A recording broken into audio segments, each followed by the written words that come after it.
Before we get to the awards portion of the evening, as I've done the last couple of years, I wanted to update you on an initiative that carries great significance to this group of baseball writers on stage.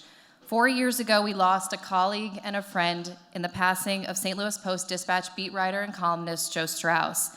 His life was taken by leukemia far earlier than it should have been, but his fight against that disease inspired us to keep fighting in his memory. We partnered with Be the Match, a national bone marrow donor program, to form the Join for Joe Bone Marrow Registry Drive, which we've held at Busch Stadium the last 3 seasons. And through it, hundreds of Cardinal fans, some of whom hopefully are here tonight, have made a commitment to be a potential life-saving match for others fighting blood cancers. We see this as a very important mission in our community, and as a result, we invited representatives from Be the Match to be here tonight. Hopefully you were able to visit with them earlier at their booth, and if not, you can learn more about the Be the Match program at their website at a later date. I can give you the numbers, but more importantly, this takes a very human aspect, and I wanted to invite Alexis Strauss, the daughter of Joe, to come up on stage and talk a little bit about what this has meant to her family. Both she and her mother, Diana, are here tonight as honored guests of ours, so I'd like to turn things over to Alexis. For those who don't know, Join for Joe is an event the Baseball Writers Association and the Cardinals put on to make a difference in our community in honor of their colleague and my dad, Joe Strauss. This bone marrow drive represents more than what's on the surface. It stands for two of my dad's biggest values, family and helping others. The first thing that comes to my mind when I think of the Baseball Writers Association and the Cardinals is family. The people sitting behind me spend more time with each other during the year than with their own families at home.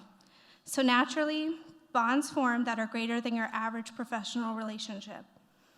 My dad viewed mostly everyone sitting behind me right now as part of his family and treated them as such in the best way he knew how, by being tough and difficult, but would go out of his way to help if they were in a time of need. This became apparent when he was diagnosed with leukemia, more specifically acute lymphatic leukemia, in January of 2015, and showed even more when he unfortunately passed away in December of that same year. My father can never be replaced. The family that's been formed sitting behind me has experienced their own loss with this passing along with our family. So we do what anyone would do to keep a loved one's memory alive. We honor it in the best way possible.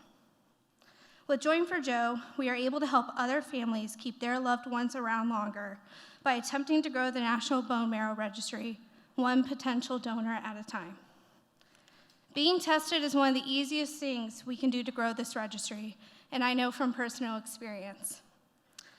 I didn't realize the true importance of the registry, let alone what it was, until the head nurse on my dad's floor at Siteman Cancer Center, who became a close family friend of ours, educated me on the matter. After hearing her speak and telling me that I could potentially be a match for my dad, without hesitation, I said when was the soonest I could get tested. Apparently, my parents knew that I could potentially be his donor and about this process and were spoken about this before me. But my dad made it clear he didn't want that pressure being put on me. So I did what any rebellious teenager would do.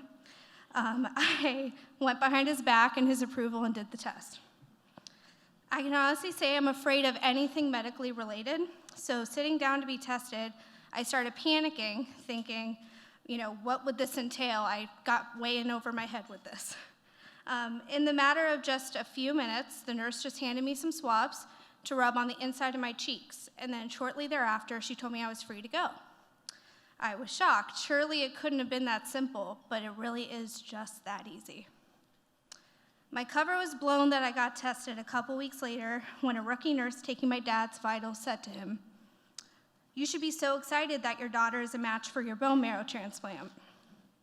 Apparently, my dad looked at her like she was crazy and said, "That is impossible. Her mom and I didn't tell her anything about this and wouldn't even allow her to get tested." Shortly after, I walked into the room and got reamed out by my dad.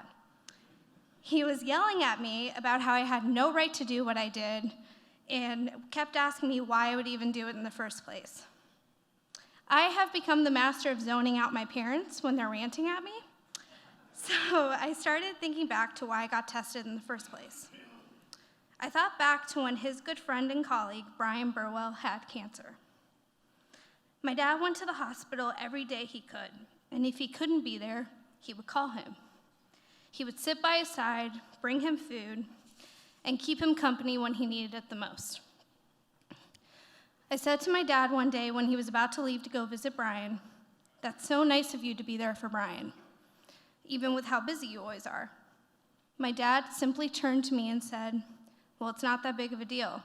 It's just what family does for family," and he shrugged it off. You should all know that if my dad was asking you a question, you better have a good, solid answer for him immediately, or he'll just keep interrogating you until he got the response he was looking for. So when my dad was mad at me about getting tested to be a match, I threw what he said to me a year before right back at him. Well, it's what family does for family. Not all people are as fortunate as we were, though. Some leukemia and other blood cancer patients wait weeks, months, and sometimes even years to find a match through the National Registry if no one is willing to or are a match within their family. This is where you all come into play. Roughly 40,000 people are currently waiting for their match and are dependent on the National Bone Marrow Registry. There's a great chance that one of you sitting in this audience could be that life-saving donor someone so desperately is waiting for. I encourage every single one of you to go to join.bethematch.org when you get home and see if you qualify to be a donor and join the registry.